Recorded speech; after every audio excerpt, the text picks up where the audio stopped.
Good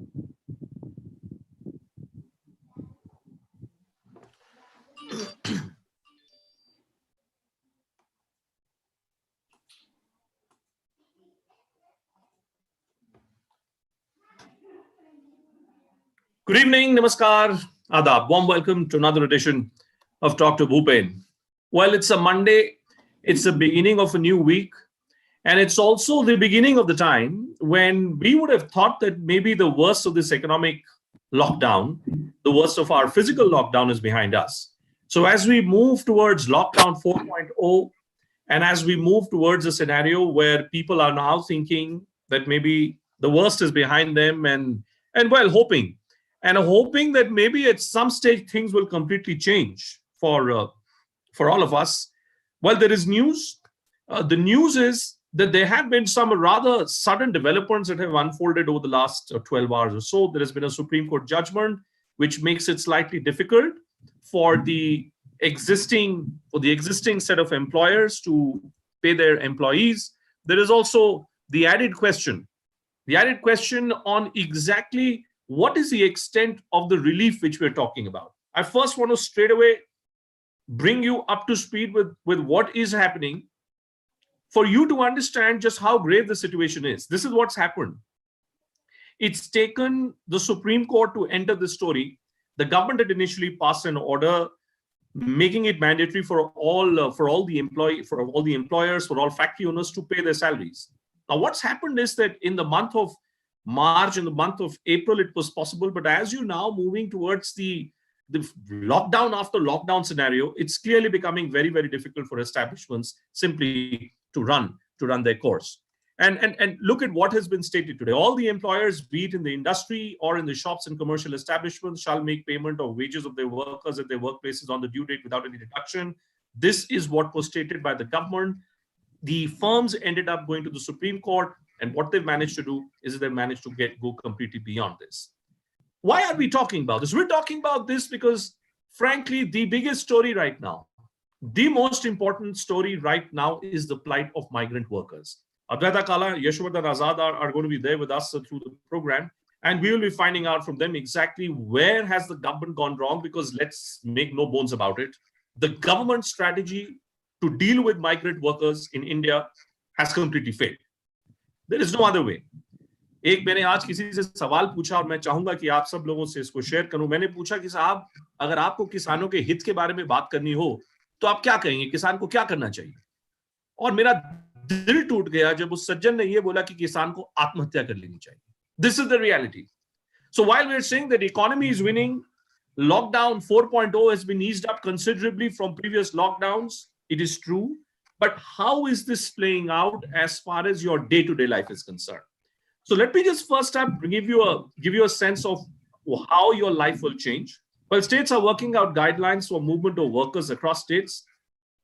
If you need to move, where Advaita Kala is in Gurgaon, and where I am, where I used to be in Noida, or where I am, Advaita's home state of Uttarakhand, if we have to travel between these two states, we can travel between these two states only and only if the two states decide to come together, and if the two states agree that fine, interstate travel is indeed possible. What are the kind of things you can do? What are the kind of things you can't do? It's a rather elaborate list.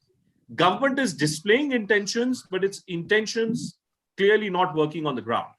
Want to go up for opening of agriculture sector? Nirmala Sitharaman has spent the whole week trying to explain to the people of this country where this 20 lakh crore money is going to come from, only to realize that, well, actually this 20 lakh crore is not 20 lakh crore, is not 20% of the GDP. It's simply put less than 1% of the GDP of the overall expenditure that we were talking about. So my question is very straight. My question is very simple.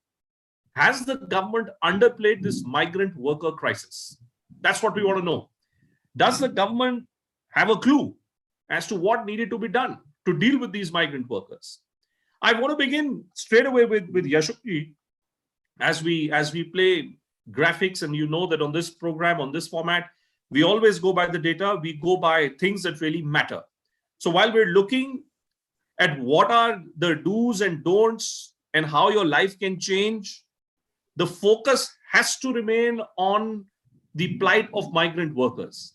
So Yashwardhan, Let me just first bring all our viewers up to speed with what is it that they should not be doing. So don't go to cinema halls, don't go to malls, don't go to bars, don't go to restaurants, commercial flights, trains, not working out, barring Shramik Express. What will office space look like? Well, if you can, much like what I have done, where I have chosen to quit my active working space and convert my home into a workspace of sorts, that's what you should be doing. My appeal to all HR managers across the country, please don't force employees to come to the workplace. This is not the time to be a martyr, nor is this a time to show that you're some brave person. This is the time to be sensible. So कृपया अपने दिमाग से काम लें, और अगर आपका घर से काम हो सकता है तो कृपया घर के बाहर न निकले, घर से ही रहें. ये दो सबसे जरूरी और सबसे अहम चीजें हैं. और हमने आपको बताया कि how will interstate travel be possible? Only and only with consent of different states. Yashoji, let me straight away come to you and let me hear from you. All these guidelines which have been spoken about by the government, all very well, Yashoji, but specifically on the question of migrant workers, where do you think, Yashoji, the government has got the story wrong? Well, let me tell you that one of the most enduring images of this pandemic is not going to be now in the hospitals or on the policemen who are trying to control crowds outside, but it will be on the migrant labor, which is in such a distressed condition and trying to scramble back to their states in such dire straits. You know, the first point I want to say is that the plight of the informal labor earlier was only in the domain of the experts and the economists who used to talk about the power of the informal sector and the majority of people working there. But for the first time, the plight of the migrant labor, the strength of the migrant labor has now come in such stark reality before the country. It also tells you how skewed our development is, that the entire migrant labor which is coming from UP, Bihar, Orissa, West Bengal, and is going to the developed area of western states and the southern states. It is a tragedy of jargon down proportions, because when the lockdown was announced all of a sudden, and I'm sure no one thought that this problem would be of such proportions. And it is unfortunate that we all knew that the migrants go back. For example, the migrants from Bihar go back around Holi time. They come back after their harvest around June, July, after planting, and then they again go back for Chhath. And now the people have realized those same states who wanted to keep them in their pathetic shelters. The shelters were also nothing much to talk about, nor the great slogan about distribution of things did not work out well. And that is why they wanted to go back. Today, as an estimate, when you're trying to run these Shramik trains, that the railways had about more than 12,000 trains. So actually, if the entire focus of the government and the entire might would have been just to send these migrants home, it would have been one of the greatest success, and it would have been in money worth spent. And the second thing would have been, as you rightly said, that the cash infusion in the economy, which works out only to 1%, the first focus should have been putting the money in the hand of the migrant labor. I want to give you another very, very important information. The sad part of this is that on 8th of April, the Office of the Chief Labor Commissioner wrote to its 20 regional heads wanting to know the status of the migrant labor in each district and state and where they are stuck. And do you know, when an information was asked on the right to information by Venkatesh from the CHRI, the Chief Labor Commissioner said that they don't have any information of status. This is exactly the status for you.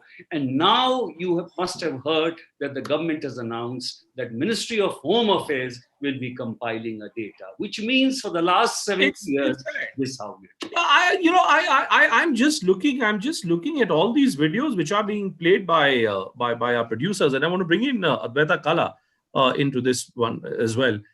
Advaita, it's fascinating. It's just fascinating the extent to which we have gone. Look at this video, for instance. This video today is being recorded from Ghaziabad. and this video has gone viral. Please tell me, when you look at all this, Advaita, kya bachta hai? I mean, what is there left to defend in this country? How can anyone defend this? Tell me, Advaita. No, I think you can't defend it. I think in Mumbai today there was another image of a line that was longer than 1.5 kilometers of migrants waiting to get buses and desperate to get out and get home. I think this is a very, very natural response, a human response. I think one thing that we have realized is, as these were the invisible people, weren't they, Bhupen? They ran our cities, they ran our towns, built our cities in so many ways, and most of us didn't notice. And this doesn't even apply to governments, but even to us as people. I mean, it's just been devastating what one has been witnessing. The fact that they've been herded into really trucks and hidden, tried to get home. You could understand during the first phase of the lockdown if this was happening. You cannot anticipate this kind of a response. I don't think anyone could have. There was some explanation for the chaos at that point. But subsequently, I head into lockdown number 4, and we still see scenes like this in Ghaziabad, in Mumbai. And as Mr. Azad said, the chief labor officer sending out requests to governments, to state governments, to get back to him with data on migrants. Just look at this. Advaita, just look at this. Advaita, just look at this. And our viewers on Facebook who are watching you and hearing you, Sudha Sadanand is talking about kudos to Advaita for the fact that you've taken the lead in distribution of food. I know that you've been running along with your friends. You've been doing this Janta Ki Rasoi, which is a fantastic effort. But Advaita, the problem is of a monumental nature. The problem. I mean, I was actually, I must share this with all our viewers. That maybe थोड़ी देर पहले I was talking to a higher up in the government. Now उनका ये कहना है कि साहब शायद हम लोगों ने underestimate किया कि कितनी बड़ी तादाद में migrant workers, labor workers, जिनका शायद राशन कार्ड नहीं है, जिनका कुछ नहीं है, कितनी बड़ी तादाद है उनकी, शायद हमको पता ही नहीं था. So Advaita, I ask you that the manner in which this lockdown was imposed, while I take this point that there was no other option but to go for the lockdown, did we simply end up diving deep into this deep ditch without realizing just how deep this ditch is? Bhupen, if we look at things retrospectively, sure, we can say this could have happened or that could have happened. But at that point of time, the other option was to see body bags after body bags in developed cities like New York City, because the virus had taken charge of the city and they didn't have enough space, and they were body bags in Central Park. These were the scenarios that were playing out in countries with healthcare systems that are far more advanced than ours. So this was a person's choice. There wasn't much that one could do with our kind of but if I could just decisive action. And I agree. I'm with you. I'm saying there was no option. I'm saying I don't have a problem against lockdown. Lockdown perhaps was the need of the hour. I'm with you on that. But I just want to know that this is a government, this is a political establishment which takes great pride in looking after the interests of the गरीब. गरीब आदमी हम लोग सारा time गरीबी की बात करते हैं. उसी गरीब आदमी को, जिसको हम लोग चुनाव के पहले 2000 रुपए पर हम लोग क्वार्टर देने की बात करते हैं, उसी गरीब के साथ अब अन्याय हो रहा है. That's the reality. So क्या मैं ये मानूं? Do I understand that we just don't know? We just don't know the extent of the number, neither the number of people nor the real volume of the problem which is staring at us in our faces. Look at this survey, for instance, Advaita, and let me draw your attention to this. This is a survey which was done towards the end of April, and look at what the survey found. About 50% of the 11,000 workers who were surveyed said they had stocks of ration that would last them less than a day. This is all April. 90% of migrant workers got no help from government or their employers. Now, I'm saying the government perhaps, woke up a little too late in the day. Would that be a fair criticism? Government just woke up a little too late in the day. Is there any other way to describe the situation, Advaita?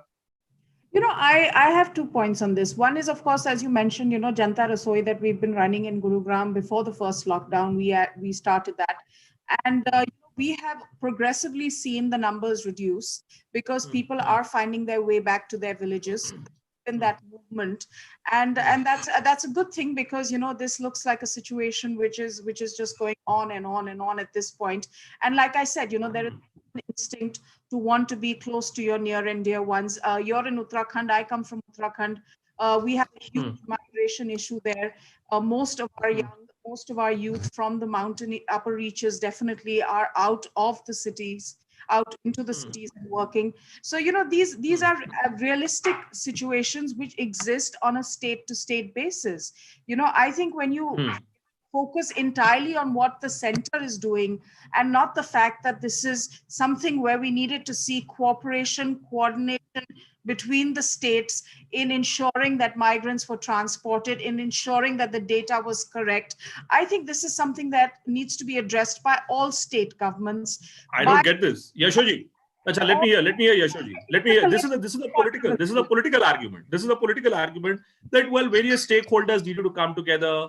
That It's states a perhaps argument as well. Is it a practical argument? No, let me put it this way. Yashoji, is it a practical argument, or is it an argument which is trying to maybe, shift the political discourse, shift the blame in some way? Well, the first point, I agree that the center could not anticipate the volume, the proportion of the crisis which was expected. And that's why I'm telling you, informal sector was earlier only discussed in the domain of the economic seminars and experts and all that. For the first time, it came like a blowback in front of the entire country. The government absolutely was unprepared. Otherwise, before the lockdown, they would have certainly thought of the migrant labor which goes back and which cannot stay in these conditions the way it is, because as you said, your survey said that you hardly have ration lasting for a day. Naturally, this was not taken care of because the government had announced a lockdown immediately for the first time of 30 days or whatever time. So this duration was sufficient if somebody had a perspective that this is not in the period in which the migrants can survive. But let me also agree with Advaita ji, जो इन्होंने एक बात कही, बड़ी अच्छी बात कही कि ये एक ऐसी चीज है जिसके हम लोग के लिए भी शर्मिंदगी है. You remember that for the informal sector, a number of reforms are also announced. That say the construction workers or the marginal workers and all that.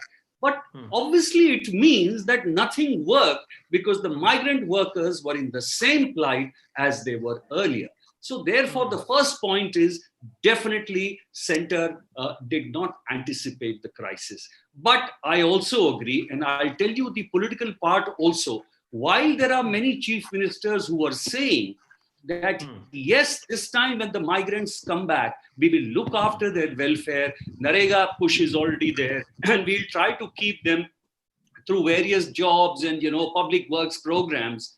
In private also, I heard an MP who was getting a lot of letters from Jharkhand, people who are stuck in Bombay to go back to Jharkhand, and he said, I'm 60,000 of them. And he says, but the chief minister is reluctant to accept them because they don't have the health infrastructure to take care of the possible COVID cases. So it's a human crisis of, unprecedented nature. And one other thing, the last thing, we have even robbed the migrants of their dignity because, throwing rations at them and bad sanitation conditions, no place even to, recharge their, mobiles. These are very little things. And I remember Pratap Bhanu Mehta, a great thinker, who was talking about this, that is a hit at their very self-esteem and dignity. And I totally agree with it. No, now, there's a lot of feedback which is coming on my Facebook page. Bina Lavanya is saying that with all these resources that the center has, how is it that government remains oblivion of the magnitude? I completely agree with you, Bina ji, that if the government is not aware, well, what is the government there for then? And this template that states did not tell us, well, there is an election that takes place for the state government, there's an election that takes place for the central government as well. So it beats me that how can we just not fix political accountability? Suchitra Krishnamurthy is there as well, well-known actor. And what is she saying? She's saying that it's a fact that states have closed their own borders for their own people to get back home. And it's just, you just can't be in a scenario where you end up literally being left well high and dry. And I think that's what's happened.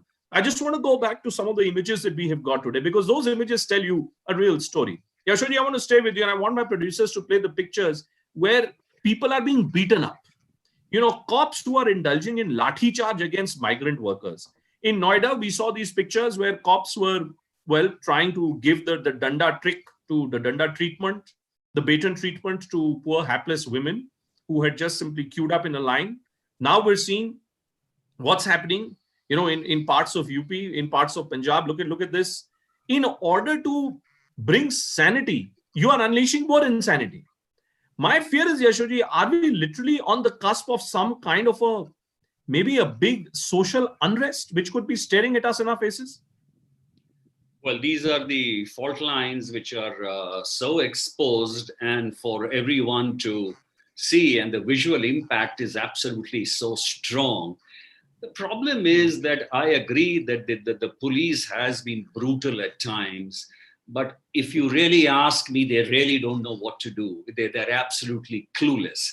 For these migrants who are collecting at various places, there is no transport, there is no system.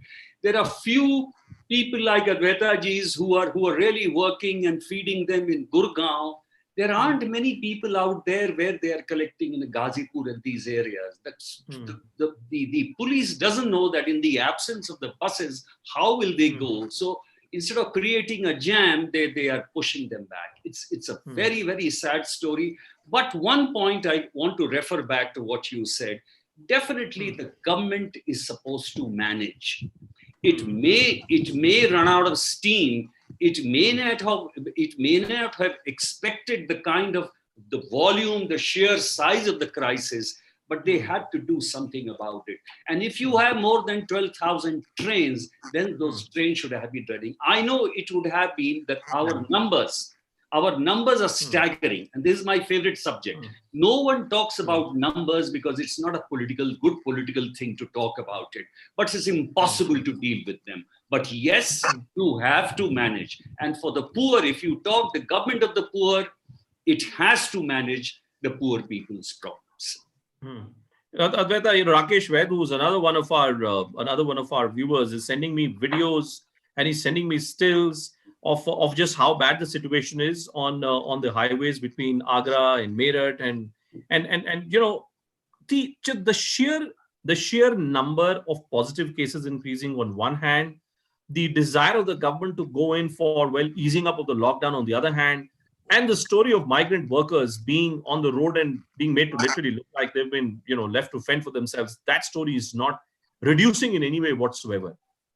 Should we be not worried, Advaita, that if you go in for some kind of a, you know, of a total reversal of this lockdown, this figure that we are seeing today, I mean, we're touching 1 lakh, by the way, 96,169, you know, I mean, it's as of 8 a.m.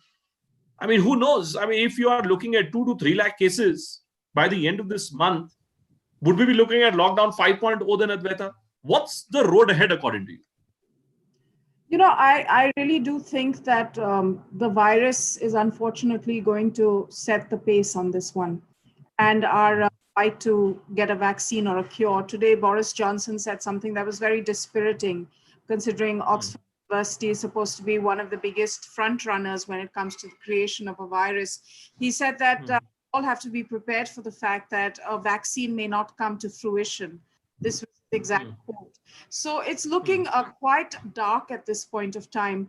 However, you know, there is, of course, the necessity to get the economy going. Today, we read about, you know, I originally from the hospitality sector, and this was going to always be one of the sectors that was going to be hit extremely hard, and with a long-ranging, you know, long-ranging fallout. Even if the lockdown was to lift, it was anticipated, and correctly, that tourism and people traveling or going out to eat was not going to pick up for a long time after that. And already we're seeing Swiggy and Zomato off people, even though, you know, the government has said that food delivery is permitted, can deliver food.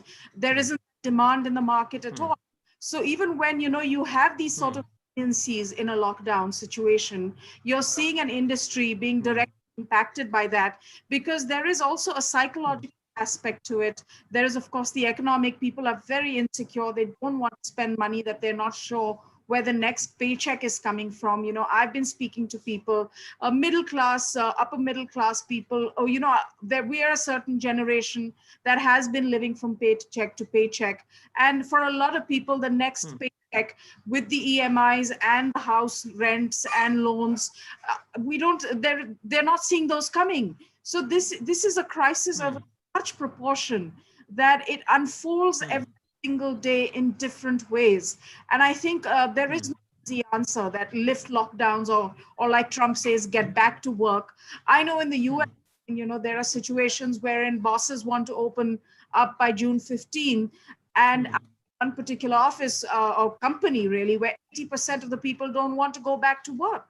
So, these are a lot of situations that we're going to be faced with even here as well. And there is really no answer at this point. But one answer is for sure, is that the most number of lives that we can continue to save is what we prioritize at this point. Yeah, I agree. I mean, but the question is that how are we going to save those lives? I mean, I'm with you that we need to save lives. I'm with you that we need to figure a better way out. And I'm just looking at the kind of commentary which is going on Facebook as well as on Twitter. Everyone is of the view that we have simply let down the migrant workers. So let me take the story forward. Now, Yashoji, there is this whole question. There's this whole question of 20 lakh crores, which is the package which has been announced by the government. I want to know, do you think that the government is still not in a position to give us the real picture of exactly what was going on? Is the government giving us a real picture, Yashoji? You see, you have already analyzed it very well on your earlier sessions that basically the cash infusion, which is the most important thing right now to generate demand, is only to the order of 1%. It is quite apparent that the government is reluctant in putting the money directly in the hands and resort to other methods like, disinvestment or, trying to bring about some kind of reforms in the name of pandemic. In fact, one of the other things which I felt very strongly about is that you are making help to these states conditional on reforms in urban bodies, electric sector, etc., whereas the conditionality should have been on the health infrastructure, that while making more COVID facilities available or more N5 masks or buying more ventilators, etc. So obviously there is a huge reluctance on the part of the government. If you see the help, the financial package which has been announced in the United States of America, quite a sizable portion is the cash transfer. Today, the migrant needs, most importantly, the money in hand, nothing else. And this is what is required. Even the MSMEs of collateral loans, etc., the procedures, etc. A direct cash transfer would have been the best thing. It would have put money in the hands of the people. It would have generated demand, and it would have given a kickstart what we required for things which are wrong. I want to welcome Ronnie Screwvala as well, who's joining us live on the show. Hi, Ronnie. Hope you can hear me loud. How are you? I came in a little early because I was. No, lovely. It's good. It's good to be early than be late. We were just having a chat, while you were coming in with Advaita Kala and Yashwardhanji, and we were trying to make sense, Ronnie, in terms of where we are, with this big crisis which is really looking at us in our faces, which is a crisis of migrant workers.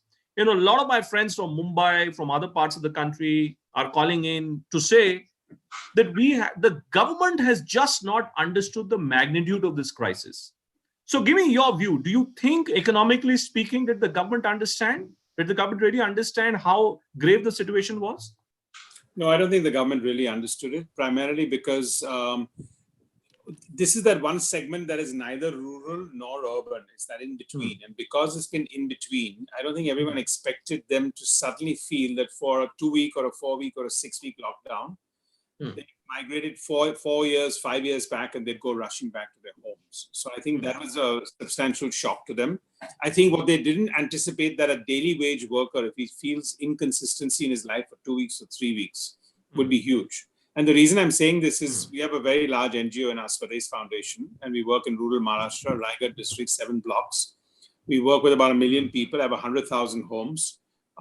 30,000 of them are all shut homes, and 20,000 of them, they've all migrated back in the last 3 weeks. So the acute problem there of employment and daily wages for them, plus the health factor, has created a huge crisis. If all these factors have been working out, Rani, if all these factors have been working out, a lot of our viewers who are there on my Facebook page right now and on my Twitter page are all wondering that, there are elections in this country which take place. So much time and energy gets spent in political discourse trying to address this question of poverty. Do you think actually this has to be the right stage for governments and political establishments to start thinking in terms of providing social security to people? Unless you provide social security to people, you're not going to go very far. Is this the right time, the right stage for us to be thinking about this? It's a mixed job. And again, I'm telling you because we have ground experience on this again with our foundation, where we wanted to have all our 1 million people insured. And there was a resistance even to that from them and from everybody else, because insurance can happen when you have a tertiary hospital or access to medical aid. If your access to medical aid is 100 kilometers away, then the impact of some of these things go lower. So I think as broad institutional elements, they sound good. Some of them to implement is really tough. Like 15% of our community there even is Adivasis in tribal belts, for example. And there's the tribal belts are everywhere. Those are those daily wage workers outside of the migrant workers who work in brick factories and local factories there. They are equally badly hit. And they, unlike these people are moving back, but at least have had some savings, they have zero savings. So I think we're staring at a really setback in terms of many aspects when it comes to the poverty, outside of many other economic challenges that I think we'll face. Having said that, I wouldn't be envious of being a leader at this stage, because it's a damned if you do and damned if you don't situation. No, I'm with you. I sometimes ask this question to myself, that what is it that the government could have really done?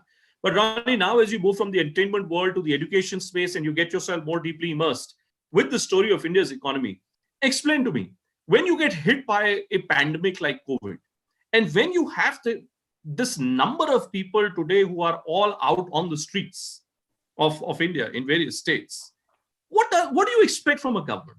What do you think should really have been done in the very first place for us not to have landed up in this kind of a scenario? I don't think in retrospect this would have worked out any differently, because I think one had to choose at that time between a decision on a lockdown. If everyone said, let's give a 1 week notice period for everyone to move to wherever their geographies would be, I think that would not have necessarily solved the problem. So, we can sit here and look at it with hindsight, but even in hindsight, it would have been, I think the only thing that would have been done is if we had a sense of this, the transportation, the food and delivery, and they're delivering to their homes, that could have been handled a lot more. And I think that's where we lost in state and center politics. Unfortunately, we've lost that in state and center politics. Are you also not worried, Rani? I speak to a lot of my friends, again, in the film industry and in other sectors, factory owners, and I'm told that the labor which has now gone out of these big cities does not want to come back. Now, if the labor does not want to come back, and if the labor gets stuck with a scenario like this, including, some of the points that we have found from this survey, which was done just towards the end of last month, where 50% of the 11,000 workers were surveyed said that stock of ration that would last them for less than a day. If these are the kind of insecurities, I want to know, how does it impact economic cycle, production cycles, even say in the month of June, when maybe this lockdown could possibly potentially have been reversed with far more. Oh, I think these problems are going to stretch out to December and much longer. I think we're fooling ourselves if we think July will be better than May or September will be better than June. I personally believe it will be tougher, rougher in every sense of the word. To answer your question directly, I'm rooting for the workers. So I think if they want to come back, 50% of them may not come back. They will People who have migrated don't want to go back, even though they realize that their life in the cities is not that good, primarily because of pride and ego, because they have to go with the tail between their legs. This is what we found. And I've met hundreds of migrants when we were trying to get them to reverse migrate even before COVID. Now they've gone back without their tail between their legs. 50% of them may not come back. The other 50% finally may have a better wage bill, because otherwise they were earning 11 to 15,000 rupees in a city, paying 13,000 rupees for horrible accommodations and food, and sending 1 to 2,000 rupees back home.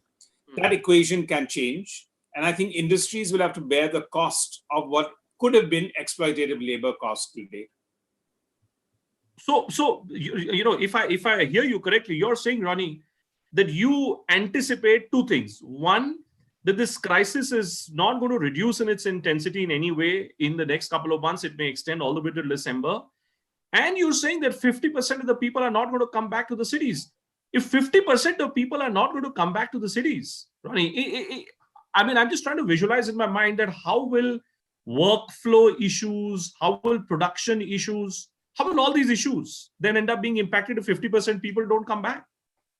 See, I think water will find its own level. 50% from the nomenclature. What we are speaking to our 20,000 people who've come back, I would say 50% of them have pretty much decided that they may not.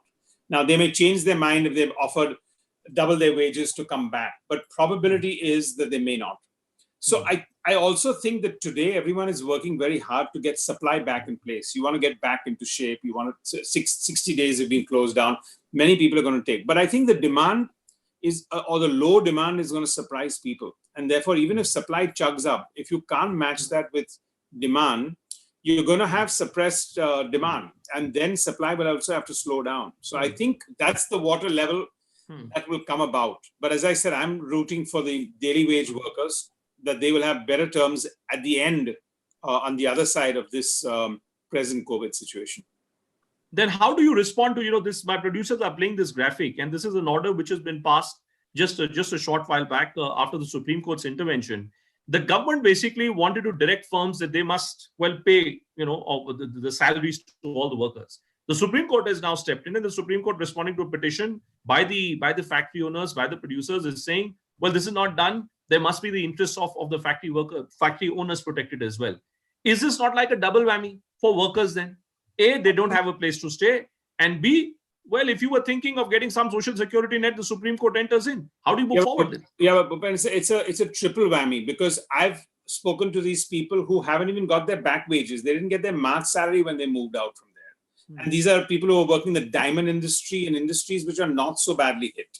It's been quite exploitative. So I think from that perspective, when they come back, I hope that they can manage to leverage their own demand and leverage their own status to do that. That's what I think will happen.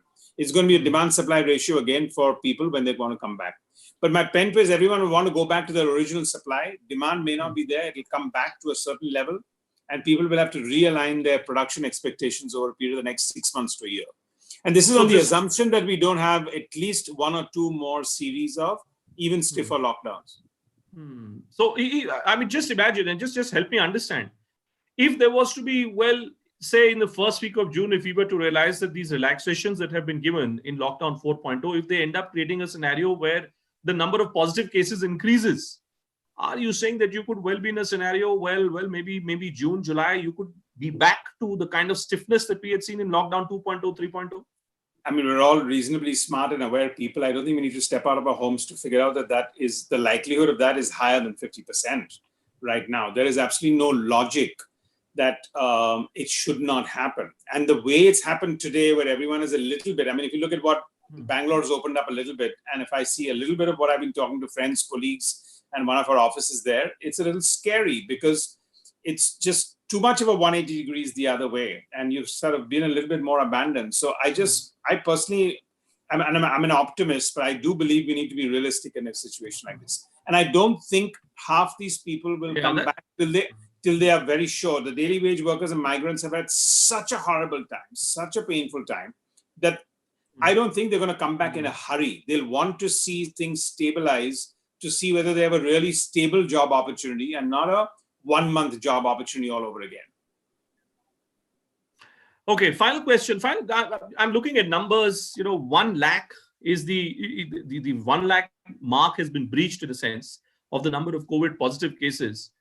So I ask myself, the impact on economy, the impact on politics, the political response. While I take your point that you won't be, nobody would want to be in a position of a leader. But today, Ronnie, can we say this that the government responded to the situation with deftness? How would you rate the government's response? No, I would all said and done, I would give it a positive thumbs up for only one reason. We're a complex country. The point of sitting here and looking at hindsight of 60 days is not that easy. I think we could be in a worse place. That 100,000 could have been 1 million, right, in that context. And the point is, we won't be able to cope with it. So I don't think any political leadership or government can take responsibility of that kind of lives. Today, it's in a controllable one where we can say tuberculosis cases, road accident cases, and put all these benchmarks. But we could be in a situation where none of these benchmarks would have been relevant if we had not been able to do some sense of containment. Okay. Ronnie Shruwala, Yashowardhan Azad, Advaita Kala, thank you so much for joining us on this edition.